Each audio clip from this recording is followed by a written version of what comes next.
ಗೃಹಲಕ್ಷ್ಮಿಯ ಯೋಜನೆ ಹಣ ಬರಬೇಕಾದ್ರೆ ಈ ರೂಲ್ಸನ್ನು ನೀವು ಫಾಲೋ ಮಾಡಲೇಬೇಕು. ಎಲ್ಲರಿಗೂ ಗಿರ್ಮಿ ಕನ್ನಡ ಟಿ.ವಿ ಯೂಟ್ಯೂಬ್ ಚಾನಲ್ಗೆ ಸುಸ್ವಾಗತ ಅಂತ ಹೇಳ್ತೇವೆ. ಶುರು ಮಾಡೋಕ್ಕಿಂತ ಮೊದಲು ಯಾರೆಲ್ಲ ನಮ್ಮ ಯೂಟ್ಯೂಬ್ ಚಾನಲ್ ಮೊದಲು ನೋಡ್ತಿದ್ರಿ ಅವರೆಲ್ಲ ಸಬ್ಸ್ಕ್ರೈಬ್ ಮಾಡ್ಕೊಳ್ಳಿ ಮತ್ತು ಅಲ್ಲೇ ಪಕ್ಕದಲ್ಲಿರೋ ಬೆಲ್ಲೈಕನ್ ಪ್ರೆಸ್ ಮಾಡಿ. ಗೃಹಲಕ್ಷ್ಮಿ ಯೋಜನೆಯನ್ನು ಪರಿಷ್ಕರಣೆ ಮಾಡಲು ರಾಜ್ಯ ಸರ್ಕಾರ ತೀರ್ಮಾನಿಸಿದ್ದು, ಇಂದು ಅಂದರೆ ಜುಲೈ 19ರಂದು ನಡೆದ ಸಚಿವ ಸಂಪುಟದಲ್ಲಿ ಈ ಬಗ್ಗೆ ಮಹತ್ವದ ಚರ್ಚೆ ಮಾಡಲಾಗಿದೆ.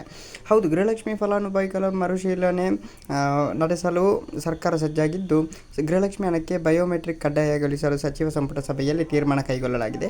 ಪ್ರತಿ ವರ್ಷದ ಒಂದು ಕುಟುಂಬದ ಯಜಮಾನಿಗೆ 2,000 ರು ಆರ್ಥಿಕ ನೆರವು ನೀಡುವ ಯೋಜನೆ ಗೃಹಲಕ್ಷ್ಮಿ. ಆದರೆ ಅನರ್ಹರು ಕೂಡ ಈ ಯೋಜನೆಯ ಲಾಭ ಪಡೆಯುತ್ತಿದ್ದಾರೆ. ಆದ್ದರಿಂದ ಅರ್ಹ ಫಲಾನುಭವಿಗಳ ಮೊಬೈಲ್ ನಂಬರ್ ಹಾಗೂ ಬ್ಯಾಂಕ್ ಖಾತೆ ಇರುವುದು ಕಡ್ಡಾಯಗೊಳಿಸಲಾಗಿದೆ ಅಂತಲೇ ಹೇಳ್ಬೋದು.